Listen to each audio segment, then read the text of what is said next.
Et puis, Jiba comprendre que Amida Ozonga est sauté. Ah. Ben oui. À comprendre ce que la photo a non. Et à comprendre que vraiment na caméra est solide. À comprendre en haut après. Caméra yibi Amida pas JBT. Caméra kutana ki na Amida zaki na célibataire. Vous comprenez? Il faut battre on a mutu. Ezate ke jo moko boye a botolinga momi. Wana ezaka ba eni moko boye muta pardonnera te. Vous comprenez? Donc ça veut dire libala déjà silaki. Moi si o akoma m'en fou c'est que amone belé pas mobile. Parce que moi c'est une femme amoureuse. Soki alingio mbasi biso basi mato bombati. Et puis moi si pour que moi ça lingio vraiment donc soki moi ça bosa amour tout le temps. So moi ça a besoin bosa amour donc c'est que ils appellent bolingo. Moi si so alingio alingaka bosa amour. Faut bosa la. Donc faut bosa la ka amour. Nanda moi si na été pour la donc le quoi nazaki na posa ya aide na ye lisumi na ye na nzima et toujours kozana na ye. Et qui quoi arrivé jour mususu bon ngana ye na sala pe ba cadeau pa moi si na ye déjà que après ça ngambongo na so ba bila ba bana ba Noël ba bonne année et moi il a m'a payé so ye sepelisi nga on a tali moi si na enda ko et simba ne ça que papa joie oyo toni moi cadeau ça là nango et quoi arrivé na o kende pas papa mon boye na ebisi non naza kosa mobile nanga azara toujours wana pour nanga linga ako mona mona malika la tsane ngambo mona email ala tsane sote tout ça la ça moi si na ye azana na posa aya ka pepa nanga na mona ngambo isa tiki ngai ala kana poche bimite na mona pe ba ni ba fiche de paye wana ne surtout na mona c'est-à-dire tout le revenu de papa au ligne à la faire contrôle na so na comprendre la magie d'accord ayo kende pas papa wana papa ngayo alobi mamunyo surtout mais ayo yebisanga ke soki na posa mobala za toujours ya ngai za pembe na ngai linganga makasi ngai na elamba ya mwasi déjà nga kozwe elamba mwasi na ye eza un peu difficile moi na senga elamba mwasi eza te nkande na sala ba cadeau na yo somba robe na yo mema robe papa wana na pesi papa wana asali makambo nyonso na memi pe robe na ndaku na ke na pesi mobali non cadeau oyo na mona kyango esepelisa madame et tout ayo pesa ye on a pesi ye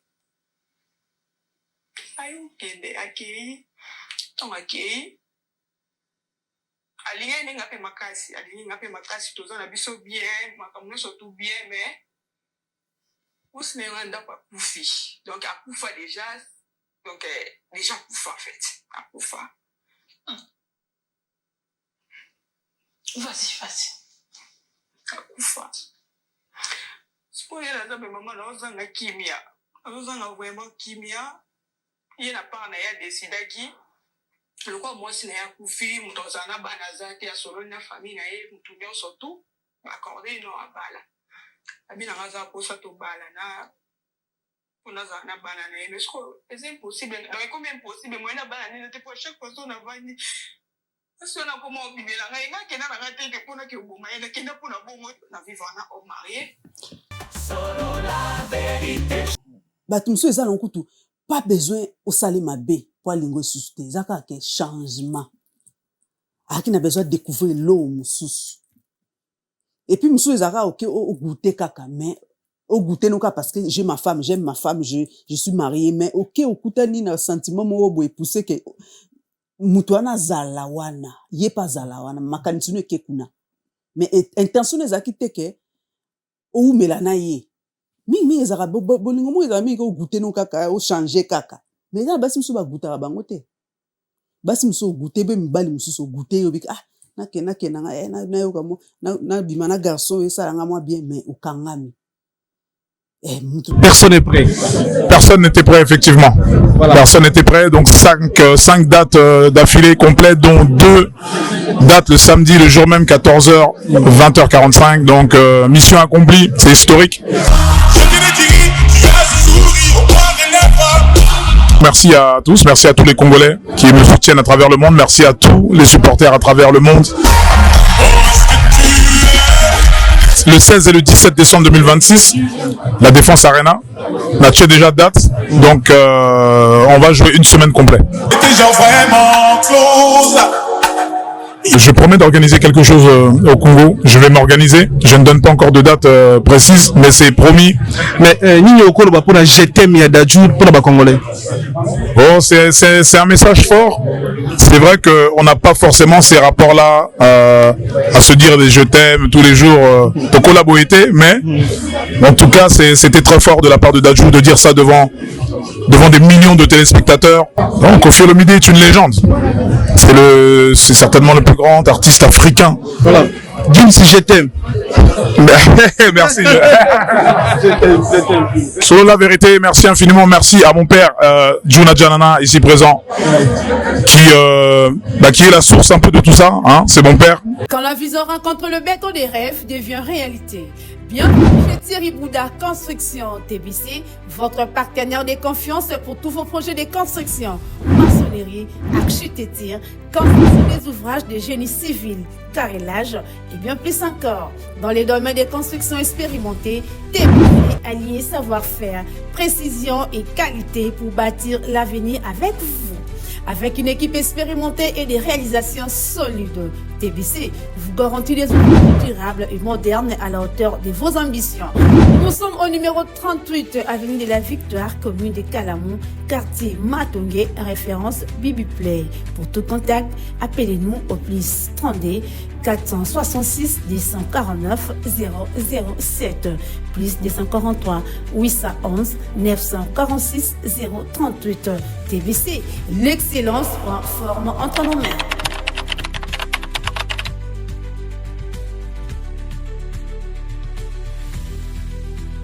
Solo la vérité chante enfant, toute la foule suit son essor. La vérité en écho résonne, avec Miguel Niemba tout se donne. Miss tout la Peso, bonjour. Bonjour, bonne année. Hein? Bonne année, pareillement. Ça date, hein, maman? Ça date. Moi, Karato, va sur la fauteuil jaune. Bien et bien. Merci. Où est-ce style? Ah oui, ça va. Il y a japonais, il y a américain, il y a français, il y a italien. Je peux Parce dire... que, en fait, c'est pas le style en haut. Donc, comme on dit des couleurs, mais les couleurs ont des carbones avec respect. Sapat au chocolat, cola noir, jupe à chocolat, tricot noir, et puis, chapeau à chocolat noir. Ouais. Ils ont plus américain dans l'eau. Ah, ils ont plus américain. Mais japonais, pas. Hein? Ah, japonais. Ouais, entre les deux. Entre les deux. Bonne année au quotidien, vous fêtez bien. Ouais, le fêter n'a bien. Vous fêtez wapi? Ouais, le fêter n'a ndako. Yo moko na bana na famille. Le fêter n'a moko, on peut dire. Mais pourquoi bonne année tu es bien pour toi, tu fêter en famille, hein? Oui. Bah, raisonner ça, que yo fêter yo moko. Et tomber dans la fête n'a moko. Ah, ça arrive. Ça arrive. Ça arrive. Bon, on a tout analysé pour ma mobile sur les communautés, surtout ma sur la vie des couples par rapport à la communauté congolaise. Cadeau na bonne année tout la Noël ils ont un synonyme gestionnaire tout ça na ba cadeau moi na pesi les connais à moi si papa pesi bana maman pesi bana ba pesi ba papa ba parents pour na yo mon signification les anime pour na comprendre anime pour na geste d'attention. OK. Ouais, geste d'amour, d'attention. Parce que ba cadeau mon abatusu ba sala ba cadeau tout le temps té. Bazana habitude de sala ba cadeau tout le temps té. Donc ba profitera na ba moment wana ndeti ba Noël pour ba offrir na bato ba lingaka. Donc bato oyo bana ou bien moi si ou bien ba sœur. Donc ils ont ba geste d'attention. Tout simplement. Mais ndeti moni ba vidéo musu circuler bana musu ba boycotter ba cadeau ba para ba pesi ba wana to ko bani sur ça. Moi na fongoli cadeau en fait amoni o MC bana kantate to moni cadeau ngeza na valeur ya C a panzi carton bois keli bango ba carton parce que Noël les amis fait ya bana et amis fait ya bana ba sala ba demande na bango donc ça veut dire que bana ba zelaka moment wana ke eloko moko boyo alingaka a ozelaka Noël pour asenga ngo. OK.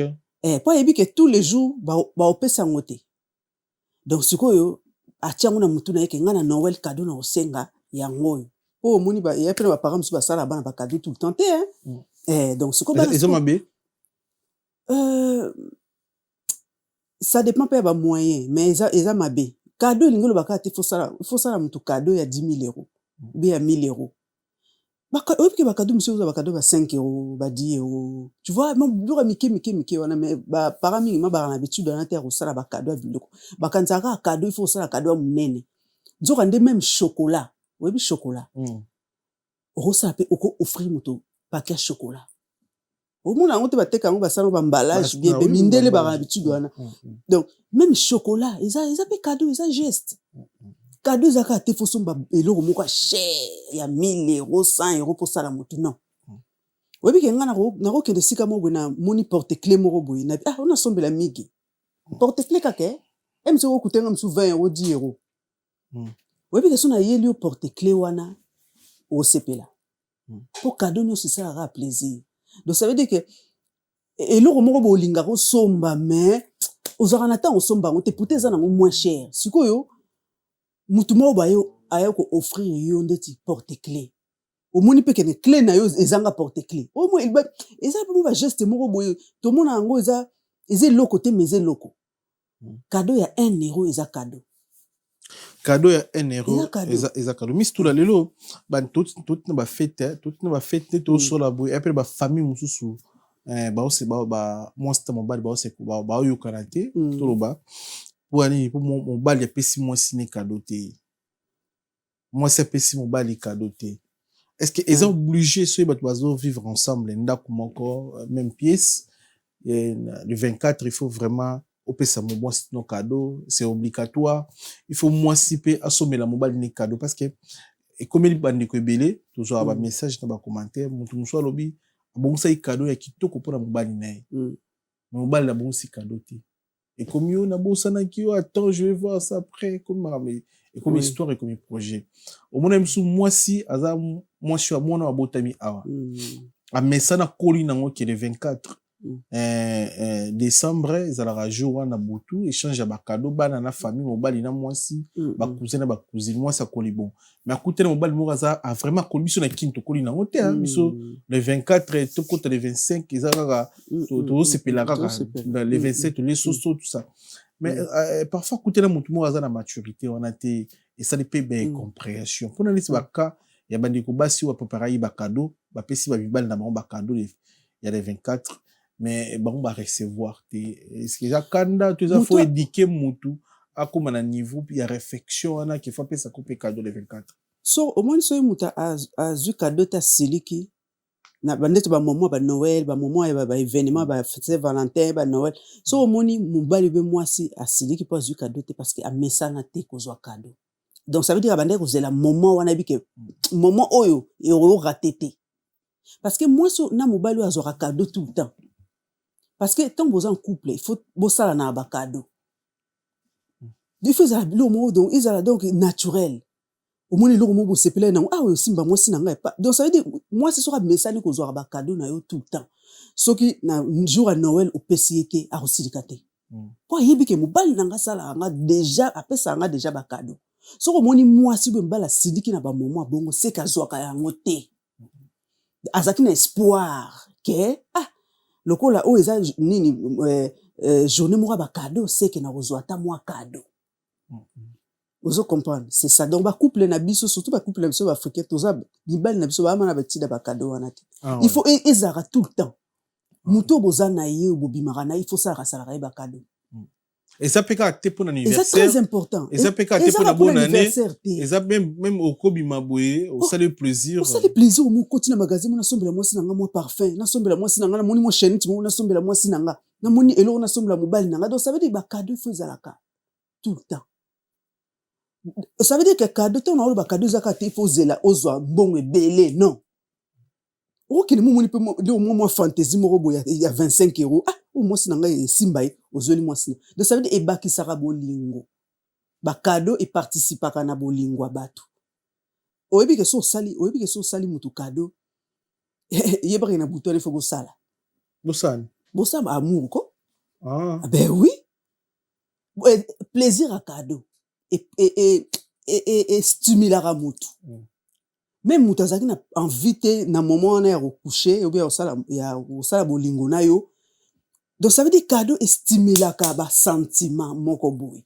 Donc ça veut dire en fait c'est très important la relation. C'est très important. Très. Mais ça donc il y a gravité mais la petite chose oui. chocolat moi nini moi parfum parfum ba sous-vêtements oui moi montrer de bilo rezebela au ça ba cadeau moi basket en fait mais après tout le bila biso beaucoup plus parce que nous on veut tout en Afrique. Tout ça vraiment tout ça pendant mingi tout ça inspiré dans ça moi c'est cadeau il a pas si moi c'est pas boya yo OK même ata ozala ba défaut moko boye moi si tanga olinga boya yo akanisi ka ke mobali wa non nazo mbala boye te asala nga ba cadeau donc ça veut dire que mobali moi si olinga boya yo mais il est au moins zo tirer quand tu sais que bola moyo sala ka ba cadeau sala ka ba tendresse sala ka o mona olinga boya yo mais quand tu sais que ba cadeau sala ka donc ba plaisir mo bo sala ka mbala moko evandi sa azara mbai na limbisa ye mais siko eza mobali oyo asala mabe et puis asala ko pe ba cadeau te apesa ko eloko te ba azara na facilité basi ba boya bango parce que mobali moi ça zo imaginer que au moins te que mibali misusu ya mbongo o akipa moi si bien même ata moi ça yoki ke azana moi makangu moko boy basi ba kenda te po ebike mobali akipa nga futela nga ndako ça la nga no sa sombela nga voiture on y va même c'est la deuxième bureau troisième ça veut dire obeta ngo kara po ebike azana stabilité moko financière ezara moi pas si moi ça boya mobali o ya za o akipa ka bien moi ça au réfléchir 10 000 fois à moins que ce que comme vraiment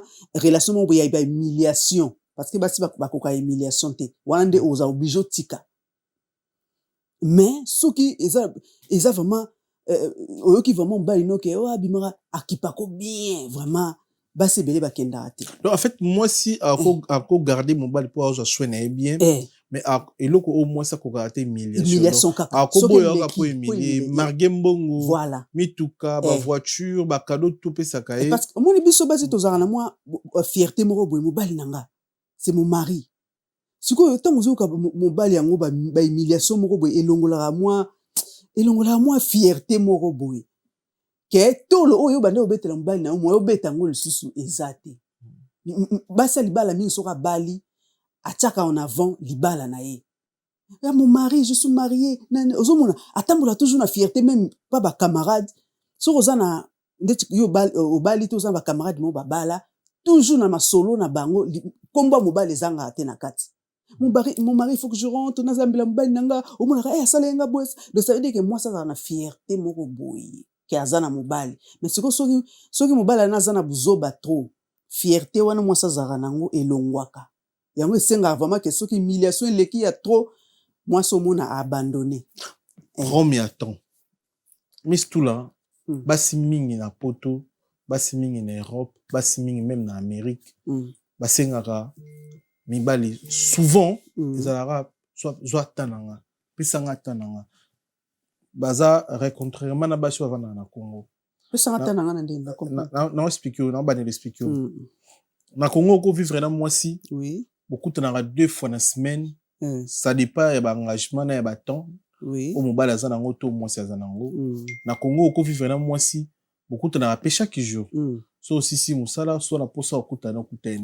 des fois na Congo tukutana na basi na ba week-end na semaine sous classe université ozonga ndaku fotanga il faut sous musala mais wanja bobala ni ube boza non boza ba copine ba rencontre mingi zara mingi na week-end na Congo neto ninga fait nga na comprendre mais na Europe basi et beaucoup plus et là basenga biso ezana ko mbongo te mais ana posa opesa itana yo nyonso présence tanyo c'est-à-dire aux arabes mais so il bona moi distance chose na Suisse Belgique Allemagne na téléphone faut zarana chose de 5 heures du temps na téléphone en fait est-ce que temps eza synonyme nini pas moi si so ozo pesa temps na so ozo pesa temps car no lobby biso awa matozana besoin ya présence parce que je pense que moi ça poto arozanga ne 10 euros te 20 euros te yo moko yebi même asalaka te aza na mwa quelque chose ekotaka ta ya mingi te mais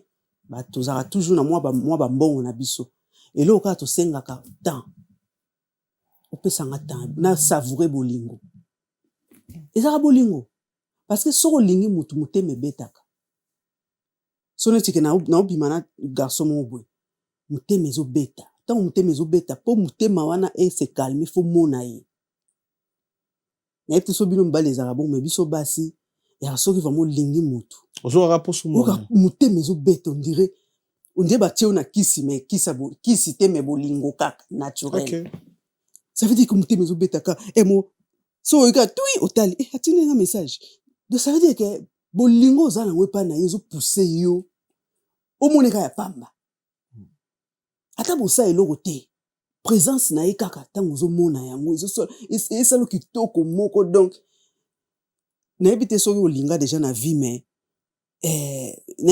nayebi te so pa ya bino mibali mpe yaka bongo mais mwasi soki alingi oyoka tu motema ezobetaka oyo bapalpitation sikoyo mpo bapalpitation wana ekitaka motema no ese soulage fo monaka moto yango présence na fo moni fo simbaka ye fo salaki bakalin donc ça veut dire que même ata même eza na basi mosusu mpe babata batendresse to omonaka so amoni oka ya pamba motema ese calme ozomona biso basi ya poto tozala bongo toaka na besoin bamillion te toaka na besoin présence sikoyo so ozokutana mobali moko azopesa yo mwa temps kitoko sikoyo il faut bosalaka effort mibali il faut basalaka effort opesaka mwasi temps mwasi nyonso kaka en général ezala ya poto ezala afrique mwasi azalaka na besoin ya temps parce que soki ozokutana mpe na motu mpe bolingo mpe eza kose développer soki ozokutana na motu te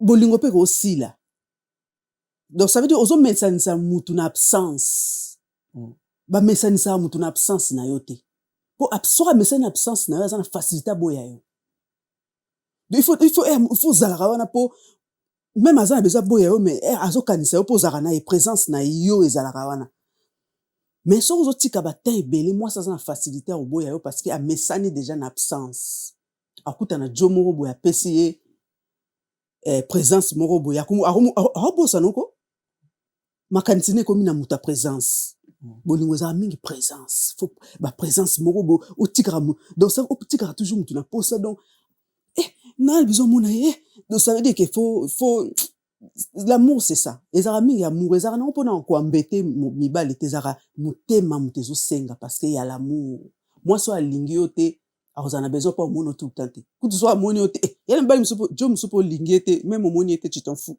Ok nalingi opesa biso différence ya bolingo pa mwasi yoza mwasi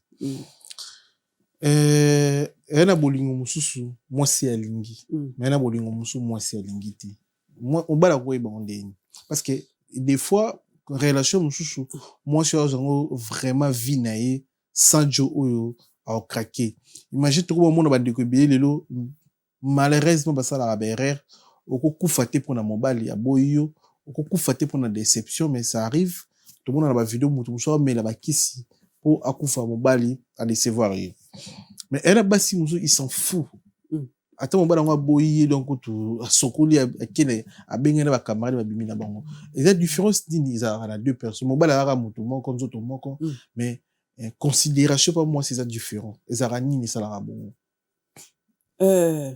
mwasi oyo akoma mafu c'est que amoni ebele epa mobali parce que mwasi une femme amoureuse soki alingi oyo basi biso basi ma tobombaka te et puis mwasi po oyebake mwasi alingi oyo vraiment donc soki mwasi bosalaka amour tout le temps soki mwasi azalaka na besoin bosalaka amour donc c'est que eza mpe bolingo mwasi so alingi yo alingaka bosalaka amour faut bosalaka amour donc ça veut dire que amour... Est-ce que amour est abonnement? Pour ça, l'amour, moi, si chaque fois. On a pour le plus congolais, pas minele pe, on irait. Eza parmi, yo tuninga, ouais, bané, moi, si sera lingi. Ok. Eza parmi, ba raison, sous ce belé. Na pesi yo parmi, ya likambo yo, ouais, ba ke moi, pour moi, si sera lingi, yo, va mate, a olinga to simbaye. Au coucher tout le temps. Ok. Déjà. Soka olingo simba, non, non, c'est qu'il n'y a pas l'amour, parce que motolingi, ça donne envie. Ozaka posaka, ou embrassaka ye, ou simbaka ye, c'est ça l'amour. Mais si on a besoin, t'es na fatigué, t'es na zabou, c'est qu'il y a quelque chose. Voilà déjà parmi, il y a ba cause, oyo ba so moi ça linga ou bien linga. Tu sais que akomo boya au coucher na ye. Donc ça veut dire que bolingo eza vraiment bolingo comme kende ou bien bolingo vraiment ça va mater. Question ni sous. En fait différence yango wana ya moto moi si soka lingi alinga vraiment bozala coller serré alinga yo au coller tout le temps sur le bas. À moins que ça dépend il y a un nombre d'années nini oyo sal na mobali. Parce que sopo umel na mobali pe ezara su ndenge moko tende ti bokutani o bolingo bobandisika. Attention. Parce que so umel déjà na mobali bo sali ba mikole belé ezara su ndenge moko te. Moi assurance moko ezalaka webi ke na akenda kendete na zawa. Asala bo te na zawa. Donc basi ba tchaka moi assurance moko mibali ba kotsa moi assurance moko boye ayebi ke to coucher te to sala boye te arozala kaka wana. Ozomona donc ça veut dire que olingi mutu papa bala na yo mais bo mesali nde ya trop et comme na ndeti normal. Mais normalement na bolingo rozara ndeti normal te parce que soki comme ndeti normal yango pusaka ke moi sina mobali ba mona libanda. Ba couple belé et comment normal.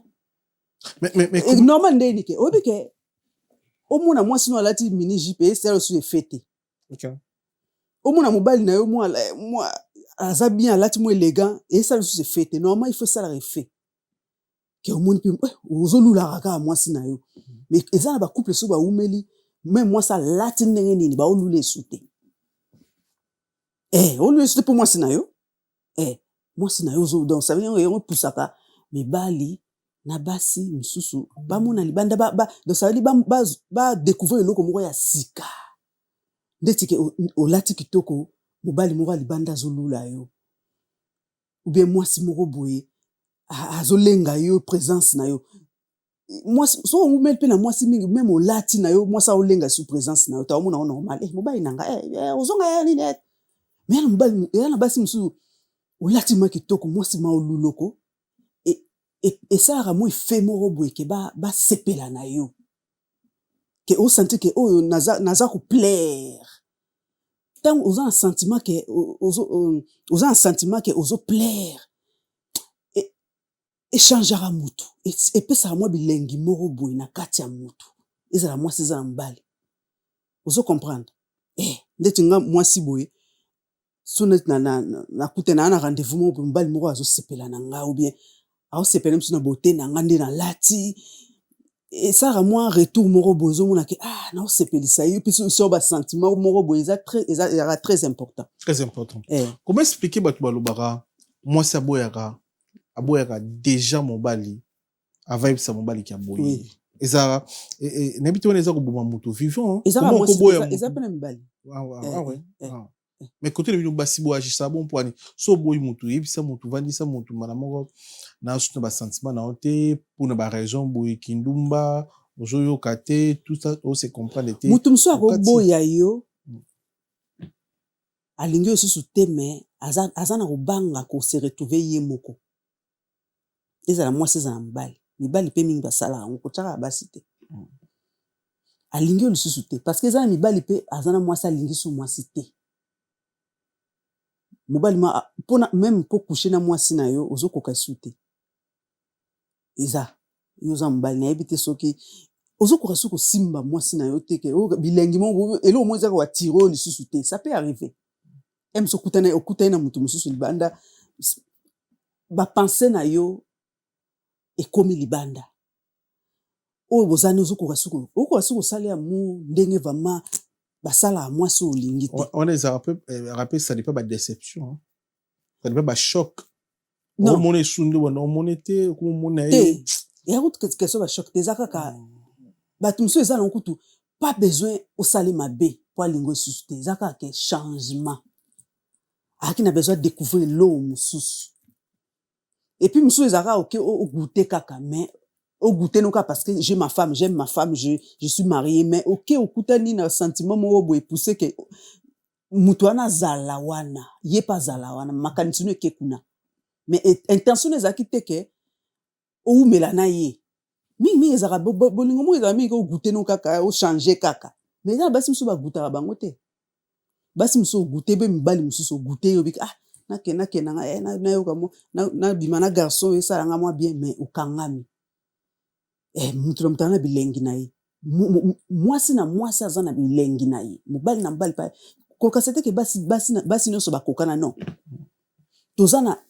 tozana sexe biso nyonso mais na biso nyonso tozana elengi moko te ezala mibali bozana beba nini bokoza pe ezana ngo taille moko mais bozana bilengi moko te yel mibali mususu akoti aza malili oke lengi te malili vraiment mais mibali mususu akoti moto yoki moto vous comprenez donc mibali na mibali baza et puis mobali mususu pas forcément asala ba mouvement belé eloko na yeka eza sukali sexe na eza kitoko donc pas forcément kutu asala ba position belé kokota kaka kobima kaka sukali ozoyoki elengi la musuku ta fa kota donc sur la parfum caresse tendresse déjà non différence ya banzoto ya bato oui mobali mususu asali ba mouvement apandi yo bo atombole basalo ba mouvement ba karaté atie ba nkoro ozoyoka nuka eloko te ouais ozo comprendre ça arrive aussi ameleli yo biloko makati oyoki pe eloko te ah bon oui donc ça veut dire que mobali na mobali ana ndenge na mwasi na mwasi na ndenge na yango biloko mususu eza bagutaka te ke ogute parce que oyebeli kokutana nango kuna te so oza na mutu na yo oza na mwasi na yo oza na besoin oza na mwasi otombe na mwasi mwa malamu mbali mwa malamu kolinga biguta te parce que okutana na mutu moko boye ewaka operturber couple na yo basentiment moko boye sentiment mususu ezaka pas forcément sexuellement basentiment mususu ezaka présence même ata kutu bokouche te mais soki aza pembeni sensation oyo azopesa yo ça veut dire que non ozwa yango mpa mutu mosusu te présence ne kaka aza basensation neti courant moko boye donc basensation moko un peu bizarre donc ça veut dire que baprésence baénergie ya bato na bato eza différent era différent monsieur ezalaka pas forcément sexuellement mais ezalaka basensation énergie moko boye solo moko boye donc ça veut dire c'est ça qui c'est un peu ça yango so oza na besoin komo obatela relation na yo okutani na mwasi ya malamu mobali ya malamu kolinga biguta te vandaka wana mususu yoko perturber en fait soko bali oso na comprendre bien kolinga te soko bali après luko simba su na gauche obebisa libala no pour rien et ko bebisa parce que ebite moto ke meka mususu aza bien makasi sexuellement parlant koleka mwasi na aza bien présence sexuelle kolamba donc aza bien okana ité libala okana ité voilà siko ça veut dire que baskolo meki okangami so okutana mutu moko aza bien présence na ye donc présence ne so ozomona yango ya bato mosusu présence ne kaka okwema yanga totelema wana moke na audio moko na oyo nayebi te soki na gardaki audio yango ya tantine moko alingani mobali homme marié comme ça to profiter na place totelemi ekosunga bato yango Guinée au tchela bisongo bien en homme mana homme marié mais Guinée au tchela que non ye azana mwasi na ye nanda Guinée kotika pe mwasi na ye te pona nga donc loko na zaki na posa ya aide na ye lisungi na ye na nzima et toujours kozana na ye et qui quoi arriver jour mususu bon ngana ye na posala na sala pe ba cadeau pa mwasi na ye déjà que apesa ngambo na liboso babila bana ba Noël ba bonne année et moi elamba pe soki esepelisi nga mpona tali mwasi na ye ndako ekosimba na esaki papa zwa oyo toni mwa cadeau ezalaka nango ekoarrive na ye okende pa papa mo boye nayebisi ye no naza na posa mobali na nga azalaka toujours wana mpona nga linganga mpongo na mona malika olakisa ndenga mbongo na ye me alakisa nyonso te mosusu alakisa mwasi na ye azali na posa ayaka pe pa na ngana mona kambo isa tiki ngai alaka na poche bimite na mona pe ni ba fiche de paye wana surtout na mona. C'est-à-dire tout le revenu de papa olingi za na ser contrôle na so na comprendre langage qui bon. D'accord. Ayo kende pa papa wana papa ngayo alobi mamuno surtout mais ayo yebisanga ke soki na posa mobala za toujours ya ngai za pembe na ngalinganga makasi ngai na elamba ya mwasi. Déjà nga ko elamba mwasi na ye eza un peu difficile moi na senga elamba mwasi eza te nkande na sala ba cadeau na yo somba robe na yo mema robe papa wana na pesi papa wana asali makambo nyonso na memi pe robe na ndaku na ke na pesi mobali non cadeau oyo na mona kyango esepelisa madame et tout ayo pesa ye on a pesi ye ayo kende akei ton akei alinga ninga pe makasi toza na biso bien makambo nyonso tout bien mais usine nganda kwa kufi donc akufa déjà donc déjà kufa en fait akufa. Vas-y. Akufa spoiler za be mama na ozanga kimia ozanga vraiment kimia ye na pa na ya decidaki le quoi moi si na ya kufi mutozana bana zate ya solo na famille na ye mutumia surtout accordé no abala abina ngaza posa to bala na on a na bana na ye mais c'est impossible donc comme impossible moi na bana ni te pour chaque fois na vani parce que na comment bibela ngai ngake na ngate ke pona ke boma ye ke na pona bomo na vivre na au marié. Maison Awatuza chez Maman Nicole Malonga. Yaka eza na poto nemoyebite yaka tokisi na metro chateau tia dakayau okayau awa ozomona okimbondo olalala na Paris jela na oyeba asaka omoni ndazabo asaka somi na metro biso batalinga koleba nini tanga awa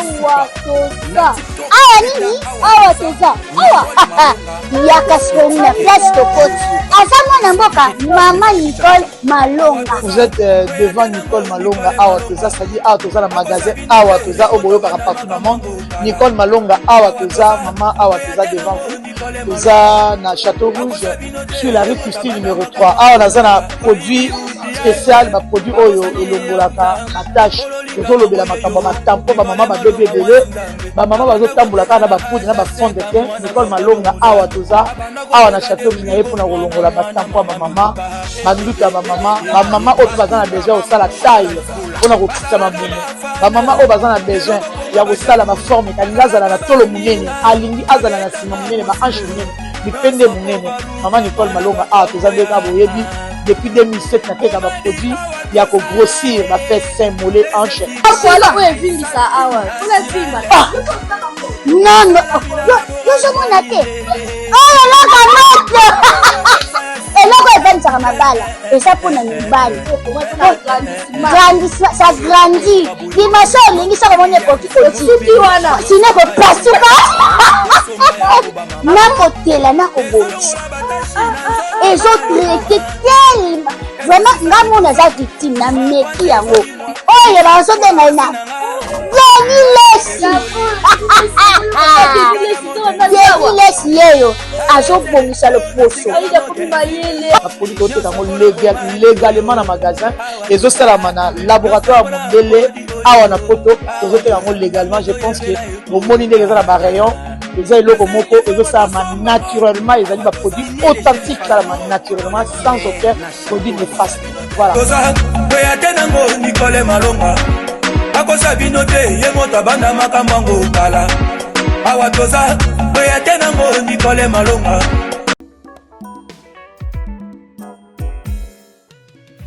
ON Multiservice, organisation Ngozulu, avec l'artiste peintre Gozen Matuidi. Pour vos services de décoration intérieure et bricolage, tous travaux de peinture, papier peint, enduit, parquet, carrelage, électricité, plomberie, montage de meubles de cuisine et plateaux télévisés, contactez Gozen Matuidi service designer, tableau de peinture, portrait, création des logotypes personnalisés, service sérigraphie et autres. Un seul contact. Les 07 58 58 10 72. Le travail professionnel dans le strict respect des règles de l'art. Avec l'artiste peintre Gozen Matuidi, le pro.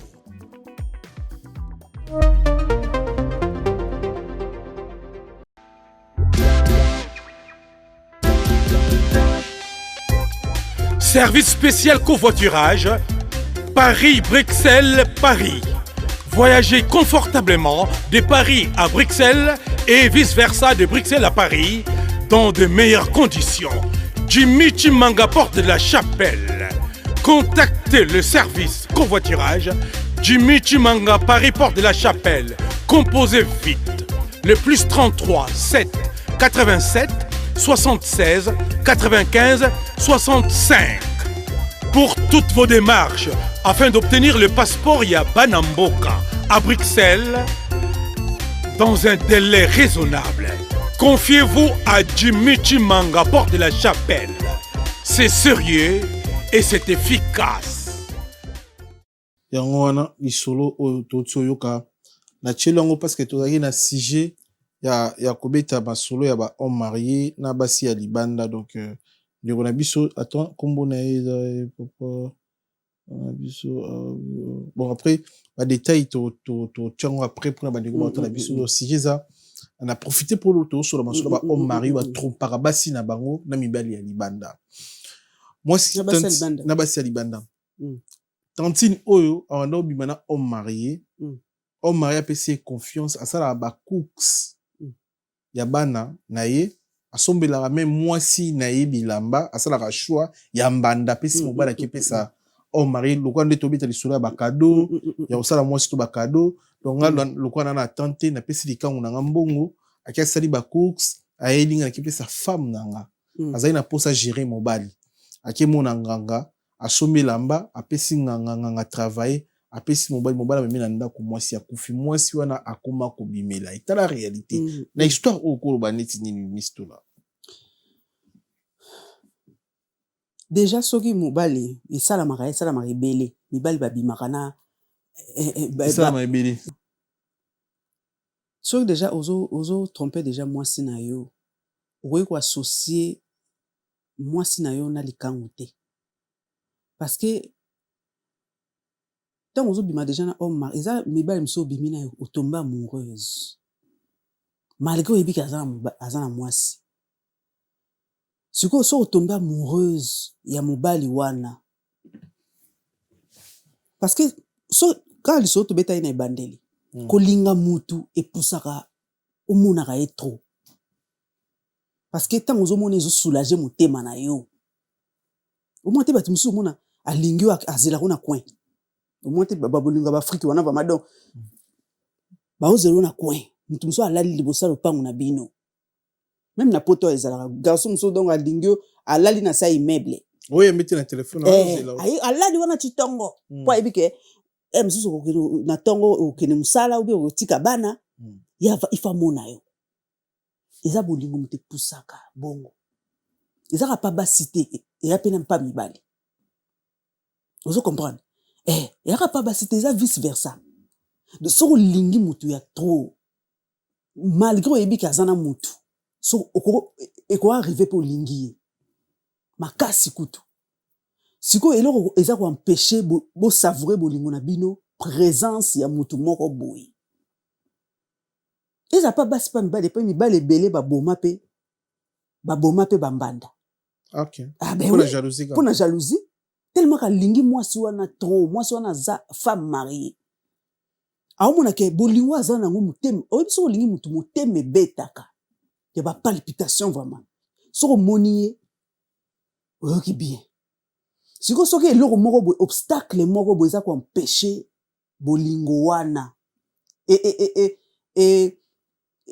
soulagement ya bolingo wana soki obstacle moko eza koempêche en fait yo osavourer bolingo na yo na paix esenga opasser à l'acte yango moni ezaka dangereux kobimana mobali ya mutu be mwasi ya mutu parce que ozotia oyo aza fidèle en danger ozotia mobali na yo en danger ozotia pe mwasi na yo en danger ozo comprendre po mutu soka lingi trop akoma na ba makanisi nyonso o eza possible po a retrouver bolingo na ye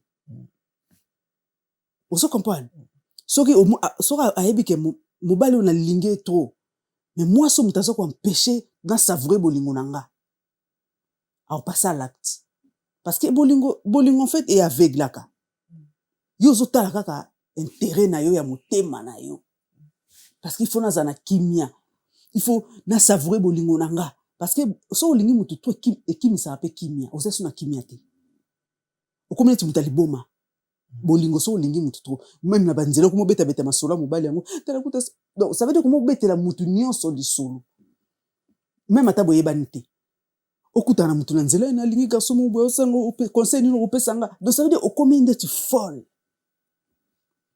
non mona itaza na mwasi na yesu kona sa nini donc ça veut dire okomo tuna ba conseil pa bato poka ka soulager donc olingaka oyoka mutu al sola na yo apesa yo ndeti idée moko boye ndeti soki mutu asoli no li solo garçon na essaie de soulager yo donc ça veut dire okomi ko loba okomi bilobela ovanda bo beti li solo na ye ovanda bo beti solo na ye parce que okomi perturbé na bolingo wana en fait sikoyo elo esalaka ke po ozwa kimia esengaka ke bato ba passer à l'acte mutu na mutu azana ba idée na ye ndeni ya kosala po a retrouver bolingo na ye misusu bazaka na idée ya koboma misusu bazaka na idée abomo te abeli soka liboma mususu donc mutu na mutu azaka na idée na ye ufo alinga savourer bolingo na ye azoluka idée nini po éliminer moninga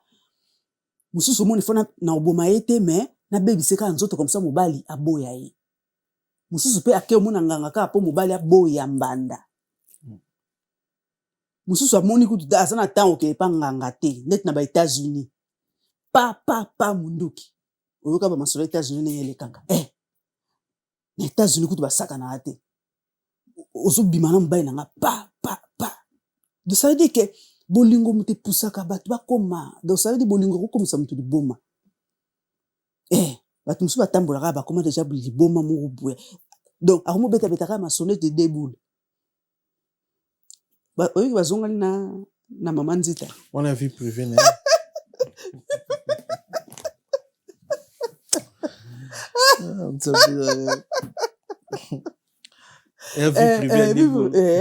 yo vie privé ba star obeta ba star kasi yango te mais biso beta vie privé ya banani bobeta ka ya banani ya star musu to beta wa non mais on a vu pas master na yo vie privé na OK ozo comprendre donc c'est ça donc ça veut dire yango wana il faut ko éviter to linga ko tia ba partenaire na biso danger te ozo comprendre donc ça veut dire tant obali déjà tant ozu décision ya kobala ko tia moi sinon danger te parce que ezana basi mususu mibali mususu aroboma famille mobimba po alingi dérangement te na bolingo ndeko mwasi aza innocente avandaka na ndako aolambela yo aoza shwe na yo na bana mais likangu oyo kende koluka nda bomiye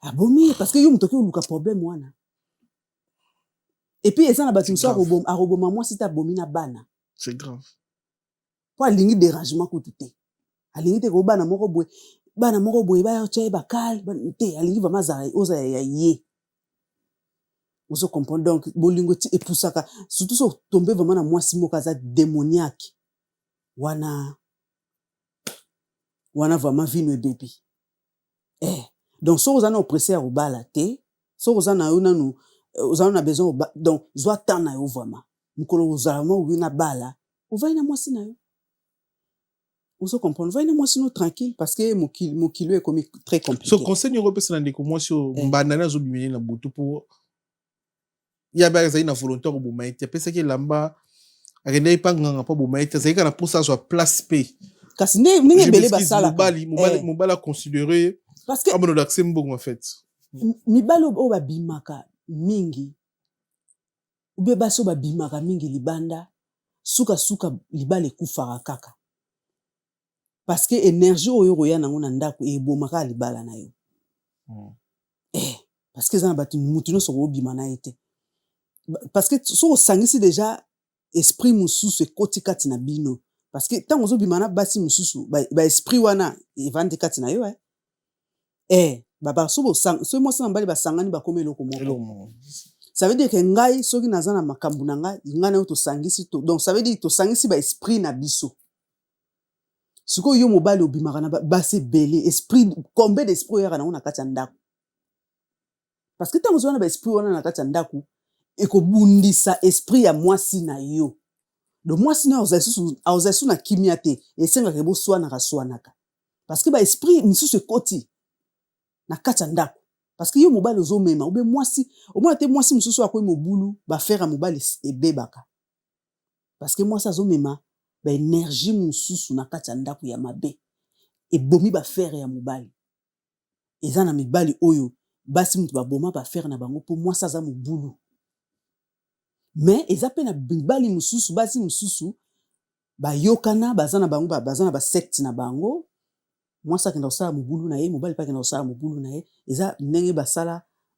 libala na bango baza na besoin ya baénergie ya bato wana eza totyango na de côté wana eza makambo mosusu ya mibali mosusu mpe aza mobulu pas parce que alingi azala mobulu parce que aza na misala na ye ezosengaka efa abimaka na basi ebele epuis mwasi ayebi ke mobali na nga mpo biso tozala nde toza boye il faut baénergie moko boye bachance moko ya bato ezoparticipe na réussite na biso wana bato bakisi mibali mosusu baka mobulu pas force parce que alingi yango te parce que esengi ke azala na bapartenaire ebele mpo ezoparticipe na réussite na ye voilà. Très bien, Miss Toula, pour la première partie au Pessimiso. Merci, Nabaneko Toula, pour la première partie. Un grand merci, na Chancel Mbemba. De midi, bonne chance dans Léopard. Et puis, Mbote Bilé, na boss dit David Mangaya, monté mais Fanny Chisse. Il y a Papi Matalata, la Matos, Miroir d'Angola, la coche ta patron. Mbote Bilé, na Fabrice Massamba, arrête de Mouta English Fada. Père Yabanglé, Mbote Bilé, na Morimo qui est monté ma maman grâce to Zoladio Silva Dexon Mbote Belé ya Guy Baïna colonisateur de la SAP monté ma Sylvie Baïna Mbote Belé na yo pesoza Evan Tumba patron na 420 Jimmy Chimanga port de la Chapelle partenaire officiel ya émission Roi Bilaba Grand Calais ya Mboka to pesi Kelin Tsumbu Mbote Maman Philbertine Samba Mbote encore une fois de plus et puis John Conde grâce monté ma maman Annie Conde to pesi bino Mbote on a bato ko remercier programme ba activité no to molane album mezo circuler ndé na remercier DJ Daddy Soba DJ Daddy Soba TKM donc il m'a kangi par mikolo des fatés donc album nangeza toujours disponible mystère bakota na ba chaîne nanga ya chaîne nanga YouTube ba s'abonner tout la peso na ba plateforme pe à téléchargement album eza toujours circuler ba za ntango yo kango ba clip pe nazo lancer kalaté très bien ba clip on a ba to ko remixer na remercier ke bato balingango ba soutenir nga o ba pesa nga courage o ba tinda nga na banzela mabete voilà ba za toujours wana donc ba pesa nga ba conseil kitoko bapesa nga baconseil te ke o Miss Toula il faut simba kisi musique esimbi elingi kisi te nalingi bata bongo te parce que mais mbelo no nzambe non eza question ya oyembela nzambe te obe mokili te parce que ya bata nzambe pe basimba bakisi te baza na bango basimba bakisi oui donc nga na osala na ka musique succès ou pas succès na osala ka musique donc batika otianga na ba idée ke non faut kende salaka boye po marcher non nga na za chanteuse na osala musique et puis succès EAT naza artiste voilà très bien Miss Toula peso na passage na yo photo et JB Mpia na raconte na Vital Kamerhe le pacificateur en fait un politicien monene mboka na biso Vital Kamerhe VK bakutani na grand messier musique mboka na biso qui est Bill Adam JB Mpia na raconte tunimaiti ba ko yamba ni ba yamba na ibongo retrouvaille wana photo na d'amour et puis koto musuba bio JB Mpia na lia kambonga ya Kamerhe koto musuba bio JB Mpia na aza grand esprit parce que ko affronter okutana moto bo kaboli mwasi moko na Congo ezanesi moi genre koto musu ba féliciter koto musu ba critiquer point de vue no ezanini pour la photo wana au Guilin a cheli biso na image s'il vous plaît ya JB Piana sur caméra te JB Piana il faut battre baye ke caméra yibi Amida pas JBT caméra kutana kina Amida zaki na célibataire. Vous comprenez? Il faut battre na mutu. Ezate ke jo moko boye a botolinga momi. Wana ezaka ba eni moko boye muta pardonnera te. Vous comprenez? Donc ça veut dire libala déjà silaki. Moi ça comment na vie na ye, mobali pas na vie na ye. Bake ko kutana caméra na ndenge na bango. Mais soki caméra yiba ki jibe na kati ya ndako. Jiba linga lobise jamais. Oui, alinga lobise te po botola mwasi nanga. Ngana otoloba na sundeni jamba relation bongo simba te kadi kinwani na jibede ba ko sola jamais voilà te kinwani peut-être ah bon parce que kinwani tangu kinwani nakuta na Amida pas zaki séparé Amida zaki suna libala te autel maboko jibe quand même autel maboko jibe bazaki séparé tala soko kabone déjà na mutu ozana droit ya kosala vie na yo ba congolais faut ba tchaka eloko wana na mutu. Tant Amida kutana kinwani Amida zalaki célibataire. OK. Malgré autaki libale kufi masala ki mwamba mikole bela vanda est célibataire. Tant ngana zana nga célibataire. Jomo baza célibataire. Même atabo yebanaki. Et là okande parce que ba reprocher kinwani parce que ba yebanaki na jibe. Mais mingbali bachana mutu na bango ke tant yozana mwasi moko ozo maltraiter moi si moko boy ezana jo moko boy aomi loba vraiment momi ona zwana ngai ye na o chérir ye donc ezana mbali msu bazo rêver moi si na yo mais ba comprendre tendeni ozo maltraiter elo ekomela ki pa kinwani yangwana parce que ezelo moko po mutu déjà linga yo seka bande ko rêver yo déjà ma comprendre tendeni mobali yo moi azana moi ça kitoko boy mazo négliger azo saboter azo tromper mbali msu ba dépasser. Au moins, on a une occasion que vous êtes célibataire à hésiter. À parce que on est déjà qu'on réveiller. Vous comprenez? Moi, sinon, il faut traiter bien. Il ne faut pas que ça, que vous salez ma bé, vous tromper trop. Parce que ça n'est pas une chose à réveiller. Bah, comment y a bango. Donc, et là, on est là, le baboué. Amida, a comment déjà na vie na ya, a droit. Ya ko refaire vie na ye. Même ata azaki moi si ajibe faut ba congolais ba yeba ke soki libala esili moi ça a droit de refaire vie siko elo ba congolais ba o digérer te ke pona bango fallait Amida za la bongo sa mobali non azana droit de refaire vie na ye tout simplement et donc nga caméra sali ils a féliciter et puis jiba comprendre que Amida ozonga esouté ben oui. À comprendre ce que la photo na ngolo. Et à comprendre que vraiment na caméra est solide. À comprendre ngo après les temps.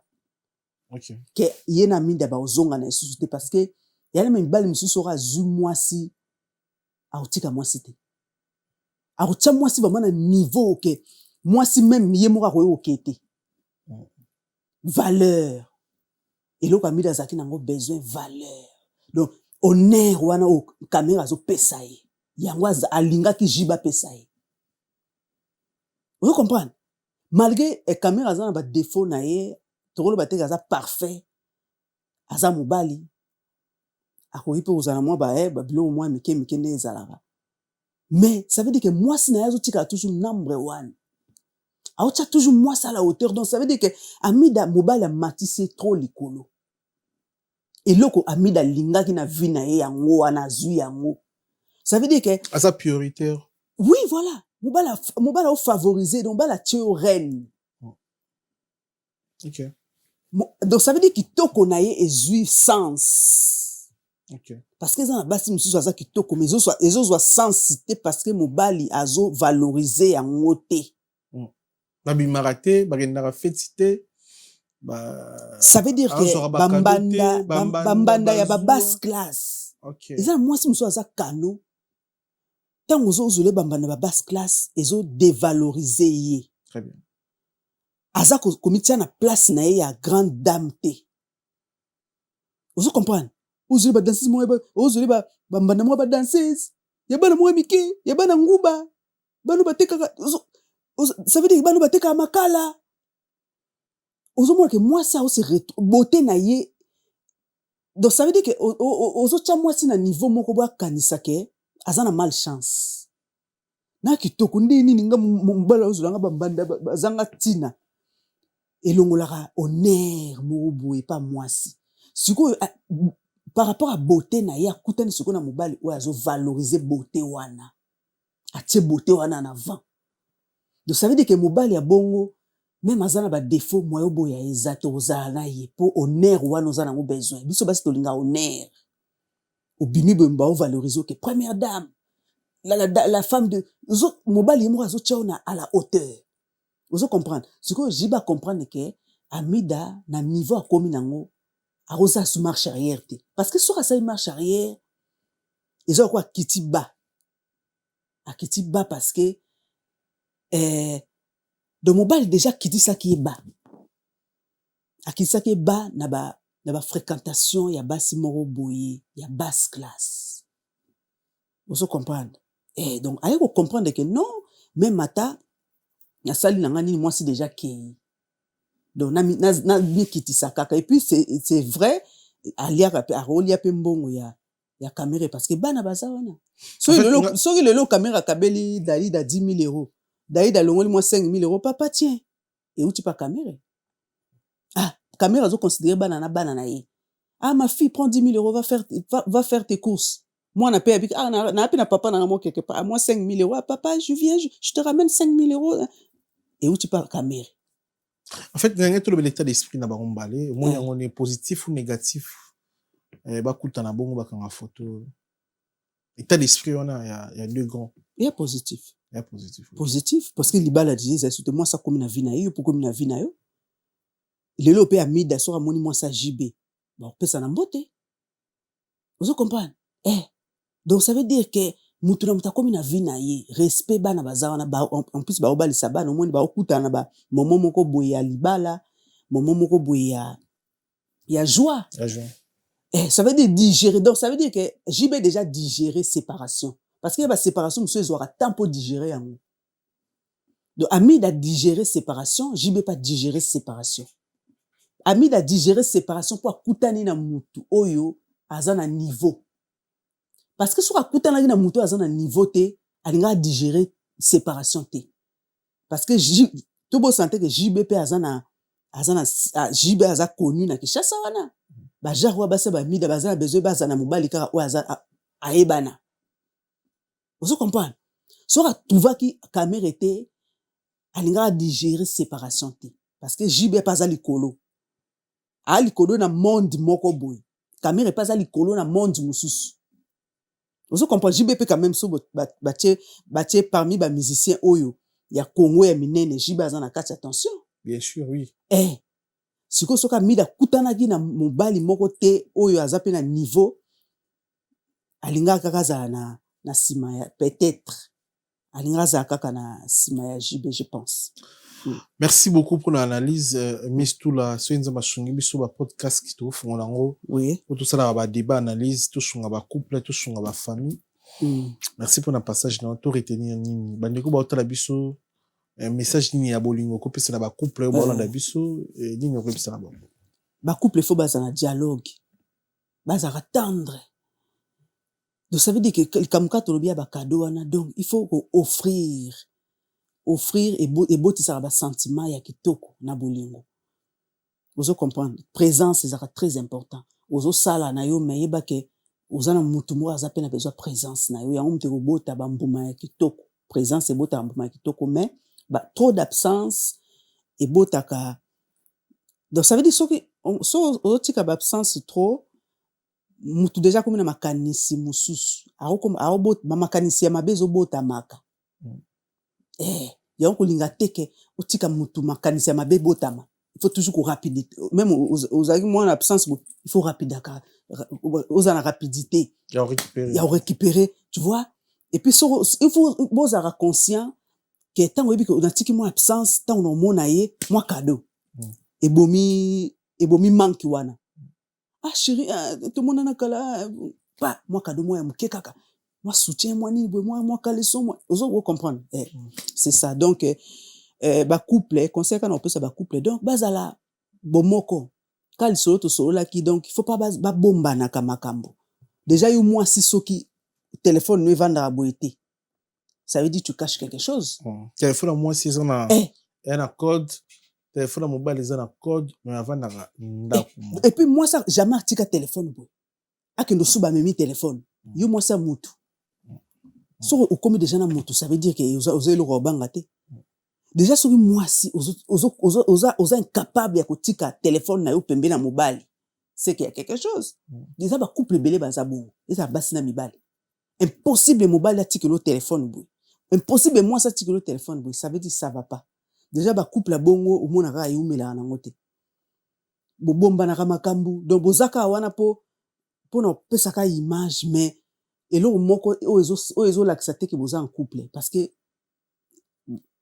mbongo mutu na mta gérant mbongo na ye donc mutu mta sala makambu na ye donc vraiment sens ya couple ezate très bien merci beaucoup na bandeko tout balandi biso bo retenir ya ko retenir ezebele na kata émission merci Miss Toula des retours donc à chaque fois to bando yambe puis na ba concept ebele to lancer c'est nza ba télévision na neo merci pour la confiance solo la vérité chante enfant toute la foule suit son essor la vérité en écho résonne avec mi solo la vérité chante enfant toute la foule suit son essor la vérité en écho résonne avec Miguel Yemba tout se donne maison awa toza chez maman Nicole Malonga yaka eza na poto neboyebi te yaka tokiti na metro chateau tia bakayau awa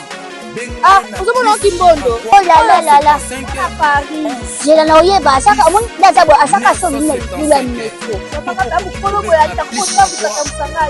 bisa talinga koleba nini tanga awa toza awa nini awa toza awa yaka sikoni na place tokoti aza mwana mboka mama Nicole Malonga vous êtes devant Nicole Malonga awa toza c'est-à-dire awa toza na magasin awa toza oboyokaka partout dans le monde Nicole Malonga awa toza mama awa toza devant vous toza na Château Rouge sur la rue Custine numéro 3 awa naza na produit spécial ba produit oyo elongolaka attache tozolobela makambo ya matampo bamama babebe ebele bamama bazotambola kaka na bapoudre na bafond de teint Nicole Malonga awa toza awa na Château Rouge na ye mpona kolongola batampo ya bamama bandutu ya bamama oyo baza na besoin ya kosala taille mpona kokitisa mabumu bamama oyo baza na besoin ya kosala baforme kalingi azala na tolo monene alingi azala na nsima monene baanche monene mipende monene mama Nicole Malonga awa toza nde kaka boyebi depuis 2007 nateka baproduit ya kogrossir bafesse sein mollet hanche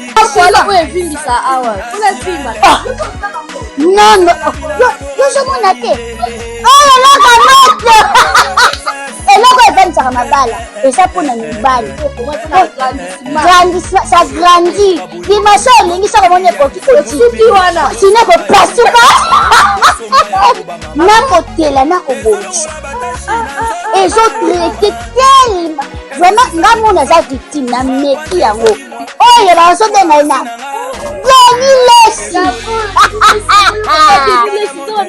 Lesi yeyo azobongisa loposo baproduit toteka yango légalement na magasin ezosalama na laboratoire ya mondele awa na poto tozoteka yango légalement je pense que bomoni ndenge eza na barayon eza eloko moko ezosalama naturellement ezali baproduit authentique salama naturellement sans aucun produit néfaste voilà toza oya te nango Nicole Malonga akosa bino te ye moto abanda makambo yango kala awa toza oya te nango Nicole Malonga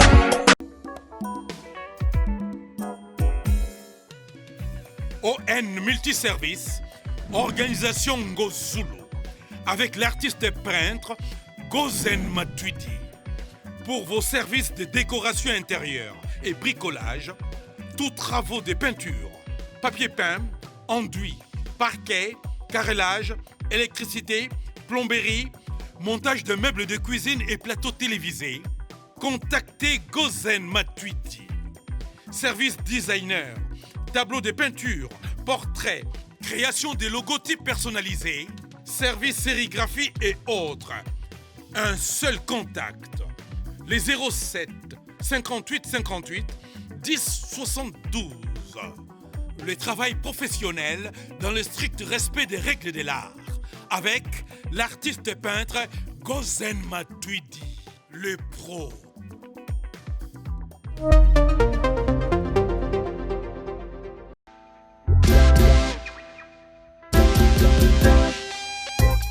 Service spécial covoiturage, Paris-Bruxelles-Paris. Voyagez confortablement de Paris à Bruxelles et vice-versa de Bruxelles à Paris dans de meilleures conditions. Jimmy Chimanga, porte de la Chapelle. Contactez le service covoiturage Jimmy Chimanga, Paris, porte de la Chapelle. Composez vite. Le plus 33 7 87 76 95 65. Pour toutes vos démarches, afin d'obtenir le passeport Yabanamboka à Bruxelles, dans un délai raisonnable, confiez-vous à Jimmy Chimanga, porte de la Chapelle. C'est sérieux et c'est efficace.